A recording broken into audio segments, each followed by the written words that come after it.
PM Kisan ಯೋಜನೆಯ 22ನೇ ಕಂತಿನ 2,000 ರೂಪಾಯಿಗಳನ್ನು ಪ್ರಧಾನಮಂತ್ರಿಗಳಾದಂತಹ ನರೇಂದ್ರ ಮೋದಿಜಿಯವರು ಮಾರ್ಚ್ 13, 2026ರಂದು ಅಸ್ಸಾಂನ ಗುವಾಹಟಿ ಪ್ರದೇಶದಿಂದ ಪ್ರತಿ ರೈತರ ಖಾತೆಗೂ ಕೂಡ ಜಮಾ ಮಾಡಿದರು. ಇದರ ಬೆನ್ನಲೆಯಲ್ಲಿ ಮತ್ತೆ PM ಕಿಸಾನ್ ಯೋಜನೆಯ 23ನೇ ಕಂತಿನ 2,000 ರೂಪಾಯಿಗಳನ್ನು ರೈತರ ಖಾತೆಗೆ ಜಮಾ ಮಾಡಲು ಶ್ರೀಮಾನ್ಯ ಪ್ರಧಾನಮಂತ್ರಿಗಳಾದಂತಹ ನರೇಂದ್ರ ಮೋದಿಜಿಯವರು ಸಜ್ಜಾಗಿದ್ದಾರೆ. ಹೌದು, ಇದು ಯಾವುದೇ ರೀತಿಯಾದಂತಹ ಫೇಕ್ ಮಾಹಿತಿ ಅಲ್ಲ. ಈ ದಿನದಂದು ನಿಮಗೆ PM ಕಿಸಾನ್ ಯೋಜನೆಯ 23ನೇ ಕಂತಿನ 2,000 ರೂಪಾಯಿಗಳು ನೇರವಾಗಿ ನಿಮ್ಮ ಬ್ಯಾಂಕ್ ಖಾತೆಗೆ ಜಮಾ ಆಗಲಿದೆ.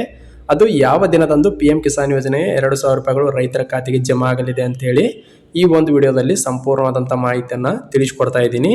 ಜೊತೆಗೆ PM ಕಿಸಾನ್ ಯೋಜನೆಯನ್ನು ಹೊರತುಪಡಿಸಿ ಇನ್ನೊಂದು ಪ್ರಮುಖವಾದಂಥ ಅಪ್ಡೇಟ್ ಬಂದಿದೆ. ಅದು ಕೂಡ ರೈತರಿಗೆ ಸಂಬಂಧಪಟ್ಟದ್ದಾಗಿರುತ್ತೆ.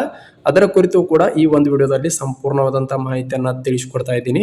ದಯವಿಟ್ಟು ವಿಡಿಯೋನ ಪೂರ್ತಿಯಾಗಿ ವೀಕ್ಷಣೆ ಮಾಡಿರಿ. ಮತ್ತು ಇದೇ ಮೊದಲ ಬಾರಿಗೆ ಆತ್ಮೀಯ ರೈತ ಬಾಂಧವರು ಯಾರಾದರೂ ವಿಡಿಯೋನ ವೀಕ್ಷಣೆ ಮಾಡ್ತಾ ಇದ್ರೆ ದಯವಿಟ್ಟು ಸಬ್ಸ್ಕ್ರೈಬ್ ಮಾಡ್ಕೊಳ್ಳಿ. ಹಾಗೆ ಈ ವಿಡಿಯೋನ ಇತರ ರೈತ ಬಾಂಧವರಿಗೂ ಕೂಡ ದಯವಿಟ್ಟು ಶೇರ್ ಮಾಡಿರಿ ಮತ್ತು ಈ ವಿಡಿಯೋಗೊಂದು ಲೈಕ್ ಮಾಡಿರಿ ಅಂತ ಹೇಳ್ತಾ, ಮೊದಲನೇ ಒಂದು ಪ್ರಮುಖವಾದಂಥ ರಾಜ್ಯ ಸರ್ಕಾರ ಬಂದಿರೋ ಆಗಿರುತ್ತೆ.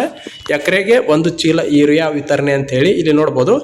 2026-27ರ ಮುಂಗಾರು ಹಂಗಾಮಿನ ಹಿನ್ನೆಲೆಯಲ್ಲಿ ಯೂರಿಯಾ ಬಳಕೆಯನ್ನು ನಿಯಂತ್ರಿಸಲು ಕೃಷಿ ಇಲಾಖೆಯು ಹೊಸ ಮಾರ್ಗಸೂಚಿಯನ್ನು ಜಾರಿಗೊಳಿಸಿದೆ.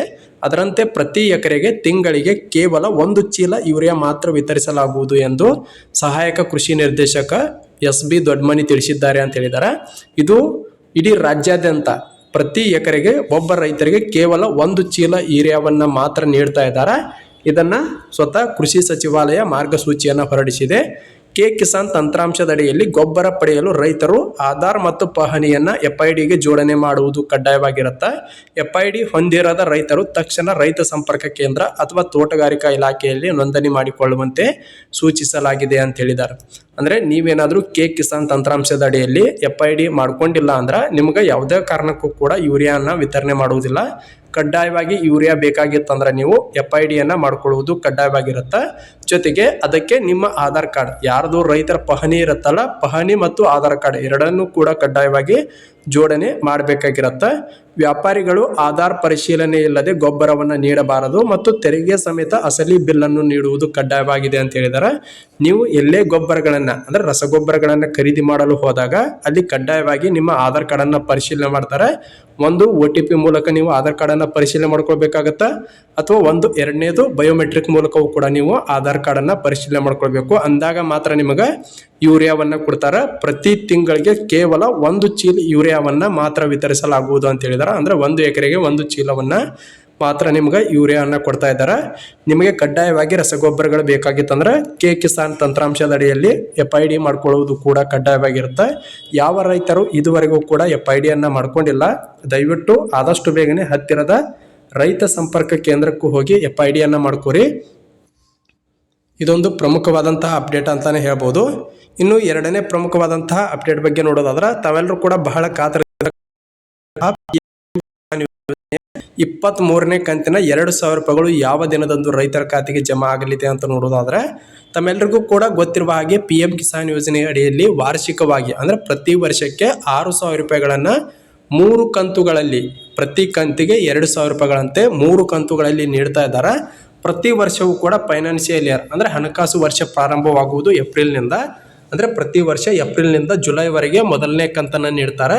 2ನೇ ಕಂತನ್ನು ಆಗಸ್ಟ್ನಿಂದ ಸೆಪ್ಟೆಂಬರ್ವರೆಗೆ ನೀಡ್ತಾರೆ. 3ನೇ ಕಂತನ್ನು ಡಿಸೆಂಬರಿಂದ ಮಾರ್ಚ್ವರೆಗೂ ಕೂಡ 3ನೇ ಕಂತನ್ನು ನೀಡ್ತಾರೆ. ಈಗಾಗಲೇ ತಿಳಿಸಿದ ಹಾಗೆ PM ಕಿಸಾನ್ ಯೋಜನೆಯ 22ನೇ ಕಂತಿನ 2,000 ರೂಪಾಯಿಗಳನ್ನು 13 ಮಾರ್ಚ್ 2026ರಿಂದ ಬಿಡುಗಡೆ ಮಾಡಿದ್ರು. ಇದು 22ನೇ ಕಂತಾಗಿರುತ್ತೆ. ಇನ್ನು ನೆಕ್ಸ್ಟ್ ಕಂತು ಅಂದರೆ 23ನೇ ಕಂತು ಯಾವಾಗ ನಿಮಗೆ ಜಮಾ ಆಗಬೇಕಂದ್ರೆ ಏಪ್ರಿಲ್ನಿಂದ ಜುಲೈ ಒಳಗೆ, ಅಂದರೆ ಈಗಾಗಲೇ ಏಪ್ರಿಲ್ ಚಾಲ್ತಿಯಲ್ಲಿದೆ.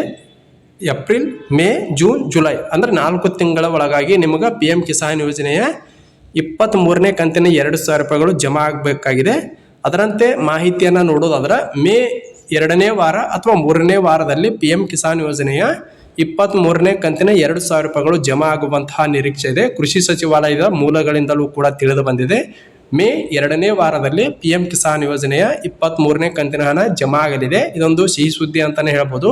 ಇದೇ ರೀತಿ ಹೆಚ್ಚಿನ ಅಪ್ಡೇಟ್ಸ್ಗಳಿಗಾಗಿ ಇದೇ ಮೊದಲ ಬಾರಿಗೆ ನೋಡುತ್ತಿರುವಂತಹ ರೈತ ಬಾಂಧವರು ದಯವಿಟ್ಟು ಸಬ್ಸ್ಕ್ರೈಬ್ ಮಾಡ್ಕೊಳ್ಳಿ. ಹಾಗೆ ಈ ವಿಡಿಯೋನ ಇತರ ರೈತ ಬಾಂಧವರಿಗೂ ಕೂಡ ಶೇರ್ ಮಾಡಿರಿ. ಹಾಗೆ ಈ ವಿಡಿಯೋ ಇಷ್ಟ ಆಗಿತ್ತು ಅಂದ್ರೆ ದಯವಿಟ್ಟು ಲೈಕ್ ಮಾಡಿರಿ ಅಂತ ಹೇಳ್ತಾ ಈ ವಿಡಿಯೋನ ಇಲ್ಲಿಗೆ ಮುಗಿಸ್ತಾ ಇದ್ದೀನಿ.